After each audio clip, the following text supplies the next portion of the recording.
최근 C++29 표준위원회 모임에서는 지금 보고 있는 제안문서를 채택을 합니다. 이번 시간에는 이 제안문서의 내용에 대해서 알아보도록 하겠습니다. 제목을 보게 되면 const export 포인터 태깅으로 되어져 있습니다. 포인터 태깅이라는 것은 우리가 메모리 주소를 할당할 때 타입이 있으면 그 타입이 가지고 있는 얼라이먼트의 기준을 해서 메모리 주소를 할당합니다. 그러다 보게 되면 특정한 하이 비트가 항상 0이 되는 구간이 존재를 하게 돼요. 그럴 때 그 하이 비트 항상 0인 구간을 그대로 남겨놓지 말고 태그 정보를 실어서 사용을 하자는 겁니다. 그래서 이러한 타입을 포인터 태깅 타입이라고 부르게 돼요. 그런데 이제 기존에 구현되어 있는 다양한 사례들을 확인해 보니 대부분이 reinterpretCast라는 연산자를 기반으로 작성이 되어져 있어서 컴파일 시간에 사용할 수가 없습니다. 그래서 이 제안문서는 컴파일 시간에 사용할 수 있도록 하는 방법을 이제 구체적으로 명시를 하고 아예 표준 라이브러리에 포인터 태깅을 할 수 있는 전용 라이브러리를 추가하자는 내용입니다. 제안자는 하나 두스카노바라는 분입니다. 이분은 이제 체코 개발자인데요. C++20 스펙에서 이분이 제안한 그 대표적인 라이브러리가 하나가 있습니다. Compile Time Regulation Expression이라고 CTR이라고 부릅니다. 이 라이브러리는 메타 함수하고 기존의 const export가 가지고 있는 모든 기능을 거의 다 사용을 해서 그 구현한 정규 표현식에 관련된 라이브러리예요. 그런데 이 부분을 그 20 스펙에서 거절을 하게 됩니다. 거절한 이유는 기존의 컴파일러가 이 당신이 만든 라이브러리를 받아들이기는 아직 준비가 안 되어 있다라는 그 내용으로 해서 거절하게 됩니다. 그러면서 이 개발자는 계속해서 이 컨스트 엑스포가 가지고 있는 문제점들을 하나씩 개선을 하기 시작을 해요. 그러면서 거의 이제 컨스트 엑스포에 관련된 내용은 이분한테 물어보면 모든 답이 나올 정도로 이제 알려져 있습니다. 그래서 이분에게는 그 컨스트 엑스퍼의 여왕이라는 별명이 있습니다. 사진으로 해서 짤로 돌아다닙니다. 어쨌든 컨스트 엑스퍼를 대표하는 대표적인 인물이라고 보시면 되겠습니다. 그 이분으로 인해서 이제 체코에서 그 표준연의 모임이 이제 자주 열리고 있습니다. 어쨌든 그렇고요. 그 다음에 우리가 알고 있는 리플렉션을 만드는 과정에도 이분이 좀 참여를 하고 있습니다. 컨스트 엑스퍼하고 실은 그 리플렉션하고는 굉장히 밀접한 관련을 맺고 있어요. 그러다 보니까 이분이 이제 그쪽에 의장을 맡으면서 리플렉션이 표준에 이제 빨리 이제 추가된 경우라고 볼 수가 있습니다. 그러면 관련된 내용을 보도록 하겠습니다.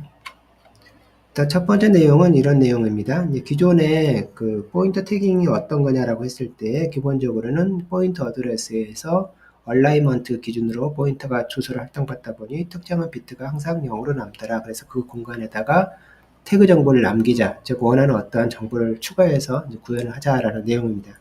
그래서 그런 구현 사례를 보니까 이제 다양한 형태가 있다는 겁니다. 레드, 블랙 트리라든지 LLVMN 이런 타입들, 웹킷에도 이런 게 있고요. 그 다음 시프트에도 이런 게 있습니다. 가비지 컬렉션, 라프리 자료구조에도 이런 요소를 사용을 하고 있는 거예요. 그런데 대부분의 구현들이 리인터폴캐스트라는 연산자를 기반으로 작동을 하고 있어서 이 방식으로는 컴파일 시간에 사용할 수 없다라는 이제 문제가 유발됩니다. 왜 리인터프리캐스트는 컴파일 시간에 사용할 수 없느냐라고 했을 때 이제 그 관련된 내용이 스펙 문서에 나옵니다. 실은 우리가 일단 컴파일 시간을 사용하기 위해서는 코어 컨스트 익스프레션이 이제 포함이 이게 이제 집합이라고 보시면 됩니다. 상수 표현식을 사용할 수 있는 집합에 포함이 되어져 있어야 되거든요. 이 안에 들어가 있는 녀석들은 컴파일 시간을 사용할 수가 있도록 허용이 된 겁니다. 그런데 그렇지 않은 녀석들이 뭔지를 아래 쭉 나열을 하고 있거든요. 그런데 그러한 나열들 중에 뭐가 있냐면 리인터프리캐스트가 포함이 되어져 있는 겁니다. 결국 C++26 스펙 기준으로 했을 때 리인터프리캐스트는 컴파일 표현식에 사용할 수가 없습니다. 이런 이유 때문에 그런 거예요. 그래서 이거를 이제 어떤 식으로 개선하냐면 이제 바꾼다는 거죠. 어떤 식으로 바꾸냐면 일단은 표준에 이런 내장 함수를 추가하자라고 얘기를 합니다. 그리고 그 내장 함수를 어떻게 구현하는지 이제 언급을 해요. 내부적으로. 그래서 그 내부 구현 과정을 보게 되면 내부적으로는 스태틱 캐스트를 일단 사용합니다. 리인터프리 캐스트는 컴파일 시간에 사용할 수가 없지만 스태틱 캐스트는 사용할 수가 있거든요. 그래서 포인터 타입을 기존에 하던 방법 포인터 타입을 정수형으로 바꾸고 기존에 그 다음에 그때 이제 리인터프리트 캐스트를 사용하고 그 다음에 태그 정보를 여기다 병합하고 쓰고 필요할 때 이 정수형에서 다시 리인터프리트 캐스트한 결과를 리턴한 식으로 사용합니다. 두 번에 걸쳐 사용합니다. 그런데 이 부분을 뭐로 바꾸냐면 스태틱 캐스트로 바꿉니다. 스태틱 캐스트로 일단 바꾸기 위해서 이 부분을 포인트로 뭐로 바꾸냐면 void에 대한 포인트로 바꾼 다음에 리인터프리트 캐스트를 해요. 이렇게 하게 되면 뭐 코딩은 동일해 보이는데 이렇게 그 void 포인트를 거쳐서 스태틱 캐스트로 오게 되면 이 부분은 컴파일 시간에 사용하는데 문제가 없습니다. 그래서 이렇게 바꿔서 운영을 하는 겁니다. 그러면서 얻는 이점이 이제 컴파일 시간에 사용할 수가 있고 그 다음에 이렇게 하면서 얻는 이점 중에 하나가 포인터 출처에 대한 문제가 사라집니다. 우리가 포인터를 정수형으로 바꾸게 되면 이 포인터를 만들 때 사용하는 그 객체가 있을 겁니다. 이거를 포인터에 대한 프로미넌스, 출처라고 부르게 되는데 여기 정수로 바꾸게 되면 출처를 잃어버리거든요. 다시 여기서 리인터프리트해서 포인터를 만들게 되면 또 가상의 출처가 또 만들어집니다. 그런데 이거를 이런 식으로 하는 것이 아니라 void 포인터로 관리를 하게 되면 이 출처가 이 void 포인트에 여전히 남게 됩니다. 그래서 포인터 출처를 유지함으로써 그 포인터 기반으로 해서 작동하는 컴파일러가 이제 포인터 기반으로 여러 가지 최적화를 수행을 합니다. 그러면서 생기는 문제가 이제 사라집니다. 잘못 오해할 수 있는 소지가 사라지기 때문에 이런 식으로 하는 것이 여러모로 좋다는 내용으로 이제 언급이 되어집니다. 왜냐하면 기본적으로 포인터 어드레스든 포인터 태깅이든 기본적으로는 출처를 유지를 해야 되잖아요. 그래서 이제 그런 얘기를 하는 겁니다. 기존에 구현하는 방식은 이제 이런 식으로 구현을 했다라는 거예요. 일단 포인터를 얻어옵니다. 그런 다음에 요게 이제 태깅을 입히고 싶은 거예요. 이 주소에다가. 그래서 이 부분을 어떤 식으로 한다는 소리냐면 가져와서 이 포인터를 가져와서 이 포인터 주소를 일단 바꿉니다. 인터프리 캐스트를 해서 바꾼 다음에 태깅 정보를 이렇게 묶어서 최종적으로 얘를 보관하는 겁니다. 이게 어드레스하고 태깅 정보가 병합이 된 거잖아요. 포인터 태깅이라고 부르는 거예요. 그러고 있다가 필요한 시점에 이 마스크를 이용을 해서 빼냅니다. 포인터 마스크 보면 이 부분이 비트 리퀘스트라고 되어져 있는데 이 부분을 뭐로 바꿀 수가 있냐면 정확하게 따지면 이렇게 바꿀 수가 있어요. 얼라인 오브로 해서 노드 이렇게 바꾸면 됩니다.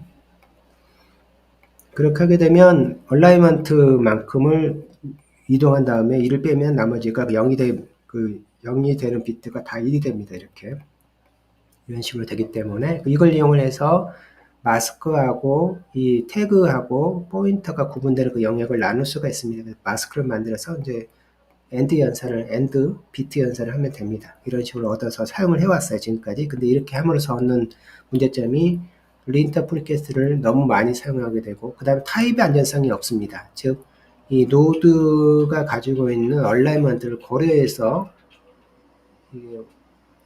않고 그냥 짜는 경우가 있을 수가 있어요. 왜냐면 코딩이 굉장히 장황하잖아요. 그래서 이제 그런 문제가 생깁니다. 그래서 만약에 이 노드가 가지고 있는 얼라이먼트 0이 아닌 구간을 건드게 되면 곧바로 이제 문제가 생기는 거죠. 그 다음에 하여튼 이런 문제가 있어가지고 그 다음에 이제 컴파일러도 이 부분의 의도를 이제 명확하게 판별할 수가 없습니다. 왜냐하면 포인터다가 정수형으로 바뀌고 비트 연산을 하게 되면 이 컴파일러가 포인터에서 정수형으로 바뀌는 순간 더 이상 추적을 못해요. 그러다 보니까 컴파일러가 의도를 파악하지 못해서 어떤 문제가 발생하냐면 최적화를 수행할 수가 없습니다. 의도를 파악을 못하니까요.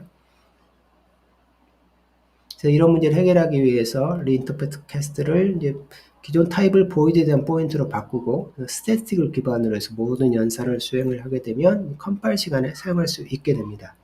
그래서 여기서 제한하고 있는 거는 포인터 태그 페어라는 타입을 제한을 하고 있어요. 그래서 기본적으로 태그를 바꿀 수도 있고 변경할 수도 있고 포인트를 다시 얻어낼 수도 있습니다. 그래서 기본적으로 이런 식으로 해서 이 부분이 포인터고요. 그 다음에 이 부분이 태그에다가 할당할 타입입니다. 태그 값이고 그 다음에 비트를 몇 비트를 사용하는지 뭐 이런 내용입니다. 그래서 이렇게 만든 다음에 원하면 태그도 바꿀 수도 있고 뭐 이런 식으로 되어져 있어요. 실제 이제 구현 그 사항을 보게 되면 이런 식으로 이제 구현을 한다라고 되어져 있습니다. 이름을 보게 되면 포인터 태그 페어라는 이름으로 되어 있습니다. 페어라고 하니까 우리가 페어 타입으로 해서 두 개의 타입을 갖고 있는데 어드레스가 있고 태그 타입이 있는 그런 뉘앙스로 이름을 명시를 하고 있어요. 포인터하고 태그가 페어를 이루고 있다. 이런 식으로. 첫 번째가 이제 포인터 타입을 전달하게 되면 그 포인터 타입으로부터 뭘 얻느냐면 엘리먼트를 얻어냅니다. 즉 우리가 노드에 대한 포인터를 전달하게 되면 거기서 노드를 얻어내는 거예요. 그게 이제 여기는 이렇게 만든 겁니다. 그거에다가 그에 대한 얼라이먼트를 가져와서 뭘 계산하냐면 이제 0인 비트가 어딘지를 계산합니다. 요거를 보게 되면 어떤 식으로 계산하면 이런 식으로 가서 보게 되면 이렇게 이런 식으로 계산을 하게 돼요. 최대값을 4016으로 맥스로 잡아놓고 그 다음에 얼라이먼트가 오잖아요. 얼라이먼트가 그 얼라이먼트 오게 되면 여기 얼라이먼트를 비트로 표현하게 되면 이렇게 8이다 그러면 100이 되거든요. 이렇게. 그래서 이 오른쪽에서 0이 몇 번째까지 있는지를 체크를 합니다. 그러면 하나, 두 번째까지 있잖아요. 이게 뭐가 되냐면 2가 되는 겁니다. 자, 두 개의 비트가 뭐라는 소리냐면 항상 0이다 이렇게 얻어내는 거예요. 최대 4096까지 이제 범위를 정하고 있고 최소값이니까 두 개가 0이라는 것을 알 수가 있습니다. 그래서 이거는 이제 비트가 몇 비트가 0인지 그걸 알 수가 있도록 되어져 있습니다. 그 두 개가 0이라는 소리는 우리가 1, 2, 4, 8 이런 식으로 이제 비트별로 값을 의미를 하잖아요. 그 두 개가 0이라는 소리는 이게 바로 위에 있는 4지죠. 그래서 4단위로, 4바이트 단위로 정렬된 타입이다. 이렇게 알 수가 있는 겁니다. 뭐 3이다 그러면 8이죠. 8바이트로 정렬된 거다. 이렇게 알 수가 있는 겁니다. 그런 원리를 이용을 해서 그 유효한 그 0인 비트를 개수를 추적합니다. 그걸 기반으로 해서 복원을 하게 되는데 이제 특이한 점 중에 하나는 이 부분이에요. 이 부분이 아까 말한 그 포인터에 대한 프라미넌스를 이제 문제를 해결하기 위해서 이제 보이드에 대한 포인터로 보는 내용입니다. 그래서 이게 이 전달된 값을 어디로 복사하면 보이드에 대한 포인터로 복사를 해요. 그럴 때 이제 CV 퀄리파이어를 유지를 해줍니다. 전달된 값이 포인터가 CV 퀄리파이어가 있다. 그럼 그 퀄리파이어를 그대로 유지를 하면서 보이드에 대한 포인터로 이제 저장합니다. 기본적으로 저장하는 거는 태그 포인터 타입으로 저장하게 돼요. 태그드 포인터 타입으로 저장을 합니다. 그래서 여기 보면 이렇게 최종적으로 인터널 요걸 보관하는 거예요. 따라서 기존의 int 타입을 전달하더라도 보관한 거는 보이드에 대한 포인터로 보관하기 때문에 여기 있는 프라미넌스 문제가 발생하지 않는 겁니다. 이 얘기를 하고 있는 거예요. 그 다음에 이제 태그 마스크는 뭐 이런 식으로 여기 얻은 값이 여기 있는 값이 고값이잖아요. 고값만큼 뭐 옮기고 마이너스 1 해주면 쫙 태그 마스크가 만들어지고 이걸 인버스 시키면 포인터 마스크 만들어지고 그리고 이걸 이용을 해서 이제 활용을 합니다. 그래서 값을 인터널 포인트에다가 전달을 했다가 달라고 그러면 예를 들어서 태그 포인트를 달라 그러면 그냥 원래 있는 내부 값을 전달해주고 포인터를 전달하면 마스크를 써서 하는데 여기에 보면 빌트인 태그 포인터 마스크를 사용하잖아요. 그래서 이런 거를 사용을 해서 요게 이제 제한 문서에 제한이 되어져 있는 겁니다. 요걸 이제 내부적으로 어떻게 만드냐면 빌트인 함수로 만들어서 사용하는 과정에서 문제가 안 생기도록 만들어 놓는 겁니다. 그걸 이제 구현을 어떻게 하는지에 대한 내용을 내부에 이제 설명을 하고 있어요. 그래서 이렇게 컴파일러 내부 내장 함수를 추가를 하고 이거를 이런 식으로 구현을 하자. 그래서 이게 이제 통과가 된 겁니다. 그 다음에 이제 값을 또 만들어낼 때도 이 static 함수를 통해서 곧바로 만들 수 있도록 되어져 있어요. 그래서 이제 만드는 과정에서 잘못 만들 수가 있잖아요. 그래서 곧바로 이 생성자를 호출하는 것이 아니라 이 static 함수에다가 전달하게 되면 딱 알아서 자동적으로 이 비트가 몇 비트가 제로인지 뭐 이런 걸 다 추적을 해서 자동적으로 타입을 만들어서 리턴해 줍니다. 그러기 위해서 뭐 from이라고 시작하는 그 static 멤버 함수를 지원을 하고 있어요. from over alignment, 그 다음 from 뭐 몇 개 들어가 있는 게 있습니다. 그래서 static으로 생성합니다. from tagged 이런 식으로 해서 만드는 것도 있고요. 그래서 필요하면 포인터를 얻어낼 수도 있고 태그 정보를 얻어낼 수도 있고 그 다음에 태그들이 내부에 내장되고 있는 타입을 그대로 얻어낼 수도 있습니다. 그 다음에 수압이라든지 이런 기능도 지원을 하고 그 다음에 기본적인 연산자를 지원합니다. 그 특이한 점 중에 하나는 그 보니까 이게 페어처럼 취급을 하고 있잖아요. 이름을 보면 포인트하고 태그가 페어로 되어 있다 이런 식으로 하고 있잖아요. 그래서 이거를 뭐하고 연동을 하냐면 투플하고 연동을 합니다. 투플하고 연동을 해서 투플 사이즈를 얻어낼 수가 있고요. 투플 엘리먼트 여기에서 이제 기존에 그 투플하고 연동해서 사용할 수가 있습니다. get도 지원을 해서 필요하면 사용할 수가 있고요. 그래서 내부적으로는 이제 이런 식으로 설계를 했지만 페어처럼 다루도록 하는 모든 기능을 이제 제안을 해서 이 부분이 통과가 된 겁니다. 그러니까 이번 시간에는 제안문서 중에 하나인 포인터 태깅에 대해서 컨스트 엑스퍼트 기반으로 작성할 수 있도록 하는 그 제안문서에 대해서 알아봤습니다.